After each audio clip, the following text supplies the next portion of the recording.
siapa calon yang pantas untuk menjadi gubernur DKI saat di depan kita ini sekarang ini sedang akan kita jalankan. Jangan salah pilih Bapak Ibu, nggak usah jauh-jauh ya. Insya Allah ini usulan Bu Jati aja pribadi nih ya, mohon maaf kalau memang mengikuti. Saya sangat harapkan ada satu orang yang luar biasa, yang menurut saya tokoh yang luar biasa, yang berani, yang amanah dalam segala hal, sudah mumpuni, apalagi dalam bidang agama. Ya, mungkin semua bisa menebak siapa itu. Beliau adalah Profesor Dr. Egy Sujana. Setuju nggak kalau kita gubernur DKI secara independen? Ya, secara independen kita tunjuk aspirasi yang pertama. Secara independen nggak pakai partai ya? Nggak usah. Nggak bisa partai. Nggak usah. Aspirasi yang pertama mendukung Profesor Dr. Egy Sujana Mastal menjadi gubernur DKI secara independen. Ya, itu dari aspirasi, dan kami siap apapun kami akan kerjakan demi. Kalau problemnya ini saya tidak GR ya, tapi sangat berterima kasih atas takdir Allah. Amin. Karena tidak mungkin kalau Allah nggak izinkan ini keluar tuh nggak mungkin. Amin. Jadi pertanyaan seriusnya, kalau memang mau dukung, pengetahuan saya pernah jadi calon gubernur Jawa Timur tahun 2013. Itu waktu itu KTP yang dibutuhkan kurang lebih 2 juta. Masya Allah. 2 juta. Nah kalau di DKI sepengetahuan saya nggak sampai 700.000. Dan kebetulan pada tanggal 20 Oktober nanti Presiden Jokowi mundur atau diturunkan berdasarkan batas waktu yang ditetapkan konstitusi, maka Partai Negoro mengajak seluruh rakyat untuk membawa Jokowi ke jalur hukum. Kami tidak sekedar lahir untuk melakukan sebuah protokol yang biasa saja untuk mencari elektoral, tidak. Tapi partai ini sampai tanggal 20 Oktober kita akan terus melakukan penyerangan. Jokowi harus tidak boleh berhenti berjuang, ya. Dan saya sampaikan kepada semua bahwa kami ingin tetap terus berada di dalam jalur perubahan. Ya, lagi-lagi memang banyak sekali yang nanya ke IG saya soal apakah Ahok bisa ikut nyagup lagi. Tentu kita paham ya kenapa ada pertanyaan ini ya. Dan menurut saya tentu Ahok bisa mengajukan sebagai calon gubernur Jakarta lagi. Karena Januari 2024 kemarin itu Ahok sudah melewati 5 tahun pasca ia keluar dari Makobrimob, karena memang aturannya seperti itu. Artinya secara peraturan perundangan Pak Ahok sangat bisa maju lagi dalam kontestasi Pilkada Jakarta nanti. Nah, yang menarik adalah kalau misalnya di Pilkada Jakarta 2024 ini Ahok bisa lawan Anies lagi. Bicara banjir, ini sebetulnya sudah dikerjakan dari sejak zaman Belanda. Teorinya ketika air datang banyak, air itu bukan dibendung. Kalau bangun bendung tetap dia bisa meluap kan. Apakah kita Belanda membangun sumur resapan? Iya, kami semua lakukan. Tetapi tidak semua tempat bisa bangun sumur resapan. Karena di Jakarta ini kan, Jakarta itu kan muara ya. Sama kayak dulu orang tanya sama saya, kenapa nggak mau ganti nama-nama jalan gitu ya. Waduh, kalau saya ganti nama jalan, repot banget gitu ya. Orang mesti ganti cap surat. Semua surat itu menambah biaya, menipiskan kantong orang Jakarta gitu. Kita fokus saja lah apa yang membuat perut kenyang warga Jakarta, pikirannya tenang, asal otaknya penuh gitu ya, sama dompetnya penuh. Itu aja kita fokus. Jangan hal-hal administrasi akhirnya membuat terjadi oknum pungli memanfaatkan. Ada maklar yang membantu mengurus itu semua. Nah, itu yang saya pikir. Yang paling penting bagi saya bukan kajian-kajian. Kita tahu terlalu banyak. Yang paling penting Anda berani eksekusi. Kadang kita tidak populer. Tapi demi untuk Jakarta lebih baik, popularitas itu tidak penting. Hanya sementara kalau popularitas hanya pencitraan. Bagi saya yang paling penting adalah melakukan eksekusi sehingga kita meninggalkan legacy. Bahwa yang kita kerjakan itu ada. Jadi sekali lagi bagi saya itu bukan suatu hal yang sangat penting. Jadi jangan merepotkan orang lah. Kenapa saudaraku yang masih saya perjuangkan Anies Baswedan dan Muhaimin kok datang ke KPU, tanda tangan menyetujui kemenangan 02. Janji tanggal 22 datang ke depan, masa kita nggak datang? Kita ditipu terus. Ya, bagaimana? Jauh-jauh hari sudah saya ingatkan, ini hakim semua bermasalah. Hakim yang nggak benar harus dilawan, dipuja-puja. Ayo para blow-on pemuja demokrasi. MK sumber masalah dengan putusan 90 yang memungkinkan anak kecil menjadi wakil presiden. Padahal belum cukup umur dan belum cukup dewasa. Nabi Muhammad saja yang dijuluki Al-Amin baru menjadi Rasul ketika usia 40 tahun. Ini masih kecil mau jadi wakil presiden, mau memimpin negeri sebesar ini. Karena itu kami yakin seyakin-yakinnya minimal diskualifikasi terhadap Gibran Rakabuming akan dilakukan. Allahu Akbar. Sekali lagi Gibran didiskualifikasi. Allahu Akbar. Surat terbuka untuk Pak Prabowo Subianto. Terserah Bapak mau ngasih kursi ke siapa aja kecuali Anies Baswedan. Ora oleh, pokoknya fik ora debat. Ora oleh. Aku demo ning sosmed sampai Anies Baswedan masuk kabinet sampean. Ingatlah Pak, perjuangan kami ini, pendukungmu. Rakyat yang mencintaimu, ojo sampai kami kecewa melihatmu memasukkan si manis-manis kui ke dalam kabinet. Ora iso. Ora oleh, pugei. Bangsa Indonesia adalah bangsa pejuang, bukan bangsa pecundang. Kemerdekaan Indonesia adalah atas perjuangan para ulama, kiai habaib dan para tokoh-tokoh panding badar, bukan pemberian daripada Jepang, bukan pemberian Belanda, apalagi pemberian Cina. Maka saya serukan untuk turun ke jalan, untuk bisa menyuarakan hati nurani rakyat, untuk mengawal MK. Insya Allah diberikan kemenangan dari Allah Subhanahu Wa Taala. Terima kasih. Assalamualaikum warahmatullahi wabarakatuh. Percaya Prabowo menang, mendingan pindah agama aja, udah itu aja. Oke Mas, ada satu kata terakhir Mas, Ada. lawan gitu. Yang percaya Prabowo menang, pindah agama. Agamaku Islam, dia nggak percaya. Silakan datang Jokowi. Saya mau ketemu sama Anda. Saya tidak takut ke Anda ini presiden, bukan presiden, tukang sapu kok. Jakarta yang tahu waktu jadi gubernur DKI. Ini yang warga Jakarta coba deh bersuara di sini. Gimana sih Jakarta semenjak kepemimpinan Pak Anies? Coba kalian nilai dari 1 sampai 10. Komen di bawah. Jujur gue kepo banget nih. Tidak ada cerita Ahok dengan Anies. Ketika saya kalah, saya langsung kasih Anies ucapan segala macam. Tapi yang tidak bisa saya terima, ketika Anda menang, Anda pidato memecah belah bangsa. Bahwa Jakarta udah kembali ke pangkuan pribumi yang dijajah selama ini. Itu teksnya di mana-mana. Itu sangat memecah belah bangsa. Saya ini asli Indonesia sesuai undang-undang loh. Apa karena saya namanya Ahok? Itu yang tidak betul seorang Anies lakukan. Bagi saya Anies sangat tidak negarawan. Anda udah menang, yes okay gitu loh. Saya juga tidak bawa ke MA, nggak bawa ke MK. Waktu Anda ulang tahun DKI saya juga datang. Tapi kenapa Anda mesti pidato seperti itu? Pak Ahok tidak akan pernah bersatu dengan Pak Anies. Sekarang dia bilang Pak Anies tidak negarawan. Mohon maaf nih, saya juga tak setuju terhadap statement Pak Anies yang bilang pribumi dan segala macam. Saya sangat tidak setuju, saya mengutuk itu kata-kata itu. Itu Muhaimin Iskandar pasti akan menjadi tersangka. Apakah kasus korupsinya ada indikasinya kuat? Laporan BPK.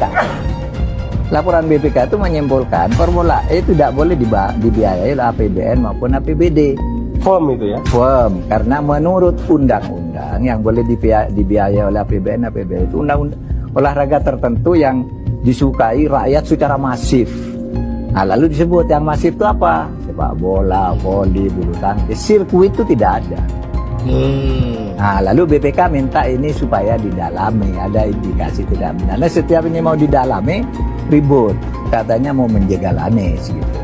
Sehingga sekarang ya kalau pertimbangan politisnya begitu, saya bilang silakan aja KPK. Tapi kalau Anda tanya ke saya, bukan bahkan saya ya, KPK itu kan Kalau Anda tanya ke saya, Anda pedulikan itu tegakkan. Yang tersangka setelah Pilpres ini namanya Anies Baswedan dan Muhaimin. Mas Anies pernah terkait dengan dengan kasus Formula E, kemudian Mas Ganjar terkait dengan iktp, kemudian Pak Gus Muhaimin terkait dengan kasus yang lain, dan mereka pernah dipanggil KPK. Nah, kemudian dia jelaskan karena ada proses kasus itu, bisa jadi pasca Pilpres ada yang jadi tersangka. Itu pendapat seorang Fahri Hamzah. Kalau ada proses yang kemarin misalnya tertahan karena kan berdasarkan kebijakan penegak hukum terhadap para calon termasuk para caleg itu dihentikan.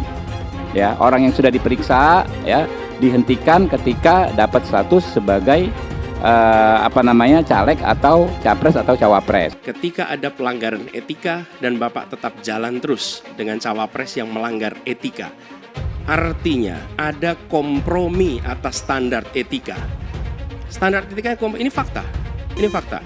Dan kemudian dalam pidato Bapak mengolok-olok tentang pentingnya etika. Saya tidak tega untuk mengulanginya. Pertanyaannya, apa penjelasan Pak Prabowo soal itu semua? Saya menilai, maaf ya, karena Anda desak saya terus saja saya menilai Anda tidak pantas bicara soal etik.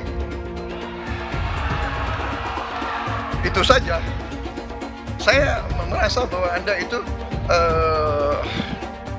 posturing ya, Anda tuh menyesatkan. Itu aja ya. Saya boleh berpendapat kan? Saya menilai Anda tidak berhak bicara soal etik karena Anda memberi contoh yang tidak baik soal etik. Terima kasih. Pak Prabowo, itu sebelumnya Pak Prabowo sudah menyumbangkan 400 miliar untuk pencalonan Pak Anies sebagai gubernur. Nah itu kalau kita bicara etik di mananya? Dan kalau Mbak bilang Pak Prabowo hanya mengejar kekuasaan, saya tanya, sekarang Pak Anies memangnya maju jadi capres itu mengejar apa? Saya tanya, apakah nggak mengejar kekuasaan sebagai calon presiden? Mas Anies. Mas Anies, masa sih angin kok sampai nggak punya KTP lo ya? Angin keluar, angin masuk, angin keluar, masuk angin dodo ya, angin puting beliung, wes angin-anginan itu kok semua bisanya nggak punya KTP itu lo ya? Angin dari Jakarta ke Lampung ke Sumatera ke Jawa itu ya, kok bisanya liar begitu? Sama seperti air hujan ya, air hujan itu yang banjir itu bukan banjir ya, itu air parkir ya, air yang parkir Mas Anies. Mau punya pemimpin yang seperti itu ya, mau punya pemimpin yang seperti itu, dikiranya rakyat ini bodoh semua kali ya. Air hujan jatuh ke bumi, nggak boleh masuk gorong-gorong. Yang banjir itu bukan banjir, itu parkir, Mas Anies. Mas Anies pernah jadi gubernur 5 tahun di DKI. DKI menerima indeks polusi tertinggi di dunia. Bagaimana dengan anggaran 80T, Pak Anies sebagai gubernur tidak dapat berbuat sesuatu yang berarti untuk mengurangi polusi. Terima kasih. Polusi udara tak punya KTP, angin tak ada KTP-nya. Angin itu bergerak dari sana sini. Ketika polutan yang muncul dari pembangkit listrik tenaga uap mengalir ke Jakarta, maka Jakarta punya indikator, karena itu Jakarta mengatakan ada polusi udara. Ya susah kalau kita menyalahkan angin dari mana saja ya. Kalau kita dengan gampang menyalahkan angin, hujan dan sebagainya, ya mungkin tidak perlu ada pemerintahan kalau begitu ya. Apa yang bisa diharapkan dari Anies? Nggak ada. Jakarta amburadul, mimpin Jakarta aja amburadul, apalagi mimpin Indonesia. Anies itu perbual. Kayak mana apa karena perbual itu? Pembohong. Pembohong itu Anies itu. Gak usah dengar itu. Nggak layak jadi pemimpin. Apalagi jadi presiden. Di Jakarta aja kamu tengok itu amburadul.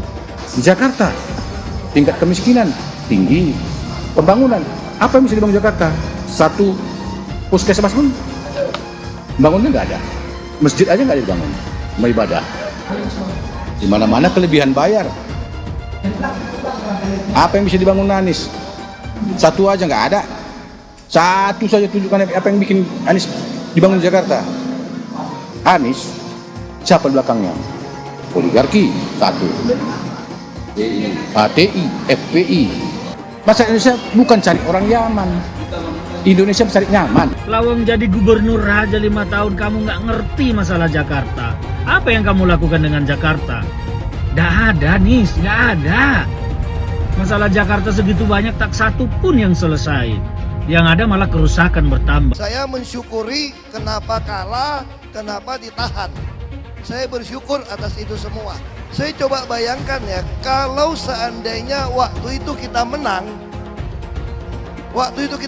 gitu ya, hari ini belum tentu kita bisa nikmati seperti ini. Kita bersyukur 5 tahun Tuhan izinkan kasih ke orang yang pintar ngomong untuk kerja. Coba kalau kita bayangkan gitu ya, kalau kemarin saya masih jadi gubernur, ini saya udah turun ini. Tapi yang pintar ngomong itu dikira orang hebat kan? Ini lebih berbahaya tahun 2024, langsung ketahuan karakternya. Langsung ketahuan itu. Di saya juga ada kutipan Pak di kamar saya Pak.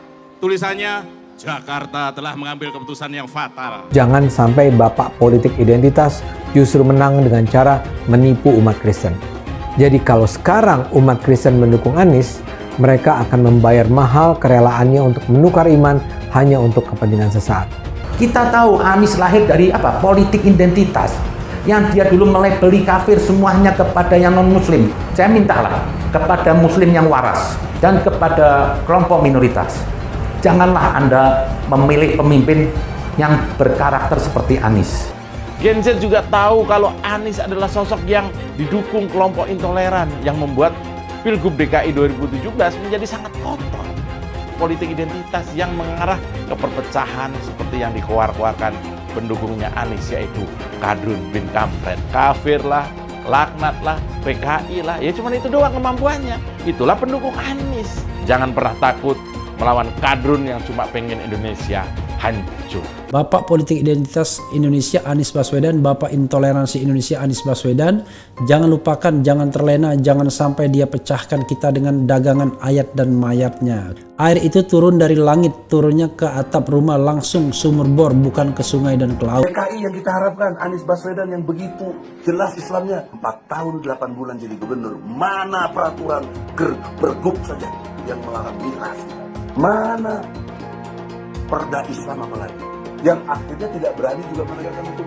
Banjir tetap banjir, macet tetap macet, kriminalitas Jakarta.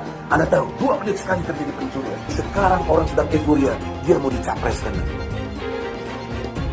Bagaimana umat terjebak lagi, bodoh lagi, masuk lagi. Kalau misalnya memang Anies itu mau maju dan dia tekad mau menegakkan hukum Islam dan menyatakan perlawanan, saya peduli. Tapi dia tidak lakukan itu. Dulu janjinya apa ya? Dan ini aneh, betul-betul aneh. Ini bukan kampanye, tapi saya sampaikan sini. Di satu sisi menyiapkan jalur-jalur air untuk dikirim ke laut, di sisi lain di lautnya dipasang dengan pulau reklamasi. Tinggal tunggu waktu jadi rob, air balik. Dan ini melawan sunnatullah. Kenapa? Air itu turun dari langit ke bumi, bukan ke laut. Harusnya dimasukkan ke dalam bumi, masukkan tanah. Di seluruh dunia air jatuh itu dimasukkan ke tanah, bukan dialirkan pakai gorong-gorong raksasa ke laut. Jakarta telah mengambil keputusan yang fatal. Bukan banjir, itu memang parkir air. Bukan banjir, itu memang parkir air. Masyarakat berkeliling dengan membawa toa untuk memberitahu semuanya, termasuk sirine. DKI Bond 82 miliar. Apa alat transportasi yang dimiliki oleh hampir setiap orang? Alat transportasi yang dimiliki semua orang adalah kaki. Kalau seandainya orang Jakarta percaya Pak Anies jadi gubernur pun, saya berani jamin kok dia akan lakukan normalisasi yang sama seperti saya lakukan kok. Gak usah bohong. Tapi ketika air sampai di muara, maka siap untuk dipompa ke laut. Pancasila Soekarno, ketuhanan ada di pantai. Anak Tuhan dari mana? Kalau Yesus anak Tuhan, bidangnya siapa? Besok di seluruh wilayah Indonesia kami katakan damai. Iblis hanya menggoda orang yang beriman. Makanya jarang-jarang orang kafir kerasukan setan. Yang kerasukan setan itu orang baik-baik. Jarang, saya belum pernah nengok Cina kerasukan setan. Pernah tak Ahok itu kerasukan setan? Enggak, setannya juga. Karena sesama setan dilarang saling menggoda. Karena di salib itu ada jin kafir. Karena di salib itu ada jin kafir. Karena di salib itu ada jin kafir. Haleluya. Kepalanya ke kiri apa ke kanan? Kepalanya ke kiri apa ke kanan? Kita percaya salib itu lambang mulia, bukan jin. Kok ketawa? Aku nggak nyindir siapa-siapa loh. Saya nggak pernah mundur untuk kebenaran, keadilan, kejujuran. Dan peri kemanusiaan, gue nggak pernah mundur. Dan gue nggak pernah takut juga sama lu. Siapapun yang rasis, gue akan hadapin. Gue bilang. Karena rasis itu tidak berperi kemanusiaan. Sama saya ditanya dulu kan, kamu nyesel nggak statement kamu di Pulau Seribu sehingga masih masuk penjara? Tidak pernah nyesel. Karena saya mengatakan kebenaran. Hai teman-teman, tahun ini adalah tahun yang bagus untuk trading di market kripto, terutama Bitcoin, ataupun meme coin seperti Dogecoin dan kripto lainnya. Teman-teman bisa gunakan kesempatan ini untuk mencari cuan dengan trading di market kripto. Untuk situs trading, saya rekomendasi untuk menggunakan aplikasi Okta, karena personally saya menggunakan aplikasi ini. Alasan lainnya kelihatan di sini. Untuk aplikasi Okta sudah dapat penghargaan sebanyak ini sebagai aplikasi trading dan investasi terbaik di Asia sejak beroperasi di tahun 2011. Untuk aplikasi Okta merupakan tempat yang lengkap buat teman-teman untuk trading kripto, forex, saham global, dan lainnya. Untuk trading, teman-teman cukup registrasi dengan menggunakan link di kolom deskripsi, lalu deposit, tentukan apa yang ingin kalian tradingkan, lalu tekan tombol buy. Sesimpel itu. Untuk minimal deposit, cuman Rp400.000 saja, jadi cocok banget untuk pemula. Investasi di aplikasi Okta, kita tidak dikenakan fee sama sekali. Saat ini lagi ada promo spesial. Welcome bonus buat kamu yang register dan deposit. Teman-teman akan dapatkan 100% dari jumlah deposit pertama. Contohnya teman-teman deposit 1 juta, maka akan menjadi 2 juta. Karena welcome bonus 100% dari jumlah depositnya. Jika ada pertanyaan, teman-teman bisa hubungi WhatsApp di kolom deskripsi. Saya juga mau mengajak teman-teman untuk bergabung di komunitas trading yang ada di kolom deskripsi. Di sana saya akan memberikan sinyal trading yang bisa teman-teman ikuti. Seperti biasa, kalau kamu suka dengan video ini, jangan lupa komen, klik like, dan subscribe. Hai semua, dengan saya Jonas Leong. Terima kasih banyak buat kalian, penonton setia yang selalu menonton di channel ini. Saya secara personal sangat menghargai waktu kalian. Dan saya sudah menganggap kalian sebagai family karena kalian selalu support di channel ini. Bagi kalian yang selalu menuliskan opini kalian di kolom komen, saya baca komen kalian satu persatu. Saya baca komen kalian untuk mengetahui opini kalian, tanggapan kalian, dan masukan kalian sangat berguna untuk video selanjutnya. Terima kasih banyak buat kalian yang selalu menekan tombol like di awal video. Video seperti ini membutuhkan waktu dan juga research. Dan ini semua gratis untuk kalian. Jadi pastikan kalian menekan tombol like-nya, supaya saya mengetahui kalian menyukai konten yang saya bagikan. Pilpres 2024 sudah selesai. Dengan segala kontroversinya, Prabowo Subianto sudah pasti akan dilantik menjadi Presiden Republik Indonesia di bulan Oktober nanti. Dan seperti sudah kita duga semua, beberapa partai yang tadinya berlawanan di Pilpres dengan Prabowo, ini mulai merapat seakan takut tidak kebagian kekuasaan.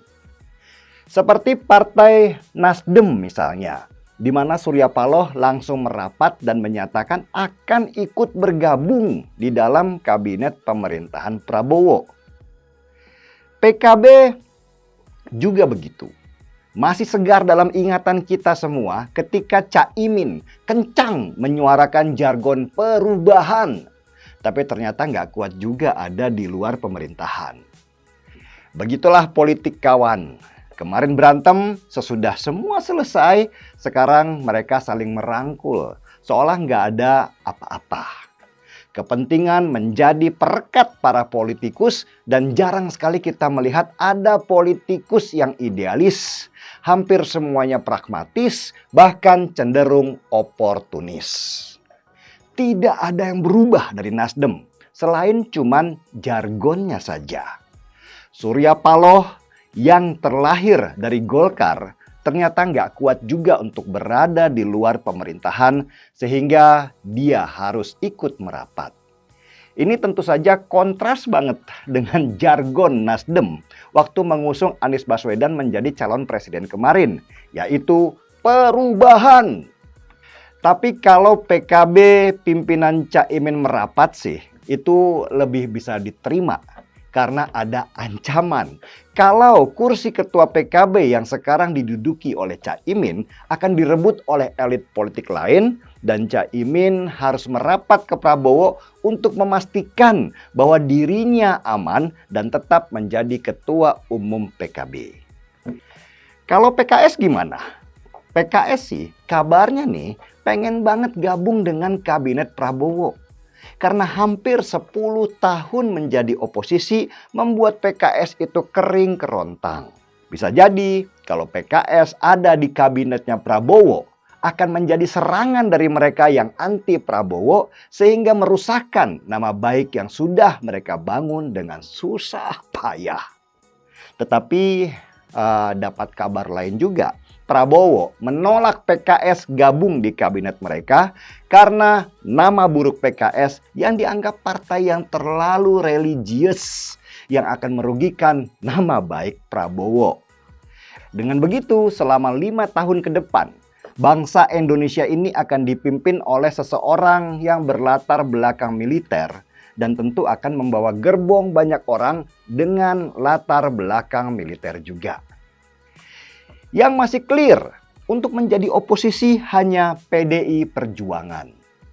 Sebenarnya PDI Perjuangan itu punya potensi paling besar untuk diajak gabung oleh Prabowo di kabinetnya. Apalagi PDI Perjuangan adalah partai pemenang dan punya power untuk mengganggu pemerintahan Prabowo karena jumlah kursi mereka yang sangat besar di Senayan. Tapi sepertinya bergabung di kabinet pemerintahan itu bukan lagi obsesi PDI Perjuangan sekarang ini. PDI Perjuangan sudah mengisyaratkan bahwa mereka dalam waktu 5 tahun ke depan akan menjadi oposisi untuk menjaga keseimbangan. Selain itu, kalau dilihat dari latar belakang hubungan Megawati dan Prabowo, mereka berdua tidak pernah ada masalah. Megawati hanya punya masalah dengan SBY dan juga Jokowi, tapi tidak pernah dengan Prabowo. Tentu Prabowo tidak akan pernah lupa jasa Megawati itu. Sehingga ketika akhirnya Prabowo yang menjadi presiden, tentu dia akan lebih terbuka mengajak Megawati masuk di dalam kabinetnya dibandingkan dengan Surya Paloh dan Caimin. Sebagai catatan ya, sesudah peristiwa runtuhnya dinasti Soeharto di tahun 1998, posisi Prabowo yang menjadi tidak jelas karena dia kabur ke Yordania. Prabowo waktu itu dalam posisi stateless atau tidak punya kewarganegaraan sehingga dia tidak bisa pulang ke Indonesia. Ketika Megawati menjadi presiden Indonesia, Megawati kemudian mengusahakan bagaimana supaya Prabowo bisa kembali ke negerinya dan kembali mendapatkan kewarganegaraan. Oposisi itu posisi terhormat. Justru akan lebih menarik ketika dalam posisi oposisi itu kritikan PDI Perjuangan bisa lebih murni dan punya kepentingan buat rakyat di saat pemerintahan nantinya berpesta pora dengan berbagai macam kepentingan. PDI Perjuangan lebih matang menjadi oposisi daripada bergabung di koalisi yang menjadikan partai itu menjadi gemuk dan lamban. Saya sendiri dan pribadi suka dengan situasi di mana PDI Perjuangan menjadi oposisi. Karena PDI Perjuangan itu punya pengalaman puluhan tahun menjadi oposisi sebelum akhirnya mereka menang dan mengisi pemerintahan di tahun 2014. Semoga PDI Perjuangan tetap menjadi oposisi dan tidak tergoda oleh rangkulan kekuasaan yang menjadikan roda ini tidak lagi ada keseimbangan karena semua berebut kursi di pemerintahan. Kemungkinan satu-satunya yang menggunakan politik identitas adalah hanya Anies Baswedan. Pertanyaan itu lantas saja menimbulkan amarah di kubu Anies. salah satunya dari kelompok khilafah. Orang kepercayaan Anies menyatakan politik identitas adalah framing yang selalu dibangun untuk menyudutkan, padahal selama kepemimpinan Anies Baswedan sebagai gubernur tidak sekalipun Anies membeda-bedakan warga berdasarkan agama dan ras. Buat saya, apakah benar menyebut politik identitas itu adalah sekedar framing untuk menyudutkan Anies? Saya akan membantah pernyataan itu. Kubu Anies terus berusaha mengaburkan makna politik identitas. Mereka berulang kali bilang bahwa identitas adalah hal yang alamiah dalam kehidupan manusia. Jadi apa salahnya dengan menonjolkan identitas keislaman seorang calon presiden? Tapi saya yakin Anies tahu yang dimaksud dengan politik identitas adalah politik yang menggunakan agama sebagai alasan mengapa seorang kandidat harus dipilih atau mengapa seorang kandidat jangan dipilih. Politik identitas ini sangat berbahaya. Politik identitas membuat masyarakat menjadi tidak rasional dalam berpolitik. Yang menjadi faktor utama dalam politik identitas adalah agama. Seorang kandidat akan dipilih karena agamanya, terlepas dari apakah dia melakukan korupsi atau melakukan pelanggaran HAM. Ketika politik identitas digunakan, maka ini akan berpotensi konflik, karena usai pemilihan, konflik itu akan terus berlangsung dalam waktu yang lama. Masalahnya, ada alasan yang cukup kuat untuk menduga bahwa Anies sangat mungkin menggunakan politik identitas, yang memang dikatakan normal ketika menjabat sebagai gubernur DKI. Dalam proses menjadi gubernur, kubu Anies jelas-jelas menggunakan agama sebagai alasan untuk menjatuhkan Ahok. Anies jelas-jelas menggunakan agama sebagai alasan untuk menjatuhkan Ahok, sampai akhirnya Ahok dipenjara. Jadi ada track record sebelumnya bahwa Anies bisa menggunakan politik identitas untuk mencapai tujuannya. Anies sangat mungkin menggunakan politik identitas karena ini memang keunggulan komparatif dari Anies. Dia mungkin saja seorang doktor dari Amerika Serikat, tapi rekam jejak kepemimpinannya sangat tidak bagus. Dia gagal sebagai rektor Paramadina, gagal sebagai menteri, dan gagal sebagai gubernur. Jadi agama digunakan untuk membangun dukungan terhadap Anies. Itu saja opini saya. Pastikan Anda menekan like di video ini dan bagikan video ini ke teman dan family Anda supaya mereka mengetahui informasi ini. Jangan lupa tekan tombol subscribe dan bunyikan tombol loncengnya supaya kamu tidak ketinggalan info dari channel Jonas Leong. Dan saya akan jumpa kalian di video selanjutnya.